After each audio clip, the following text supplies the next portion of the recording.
റമദാൻ വരുമ്പോ 21-ാം രാവ്, 23, 25, 27, 29 ഉൾപ്പെടെയുള്ള ഒറ്റയിട്ട രാവുകളിലും അല്ലാത്ത രാവുകളിലും വരുന്ന അള്ളാഹുവിൻ്റെ റഹ്മത്ത് നമ്മൾ പ്രതീക്ഷിക്കണോ? നമ്മൾ വിട്ടുവീഴ്ച ചെയ്യുക, നമ്മൾ ഖൽബ് ശുദ്ധീകരിക്കുക. റമദാൻ വരും മുമ്പ് അതിനെന്തു വേണം?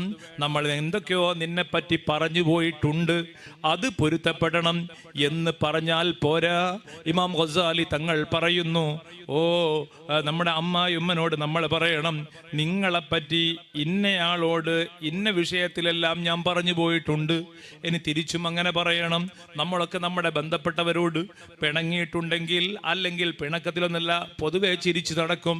പക്ഷേ കിട്ടിയ അവസരങ്ങളിലെല്ലാം മറ്റുള്ളവരോട് പറഞ്ഞു കൊടുക്കും, ഹറാം പറഞ്ഞു കൊടുക്കും, ഗീബത്ത് പറയും. എന്നാൽ നിങ്ങളെപ്പറ്റി എന്തൊക്കെയോ ഞാൻ പറഞ്ഞു പോയിട്ടുണ്ട്.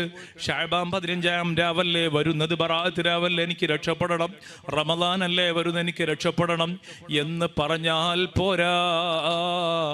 മറിച്ച് ഏതെല്ലാം കാര്യത്തിൽ ഏതെല്ലാം ആരോടെല്ലാം പറഞ്ഞു, ഇത് കൃത്യമായി പറഞ്ഞാൽ മാത്രമേ അവൻ്റെ തൗബ സ്വീകരിക്കൂ എന്ന് ഇമാം ഗസാലി തങ്ങൾ പറഞ്ഞെങ്കിൽ നമുക്കിനി ജോലിക്ക് പോകാൻ ഒഴിവില്ല, നമുക്ക് തിന്നാൻ പോലും നേരമില്ല.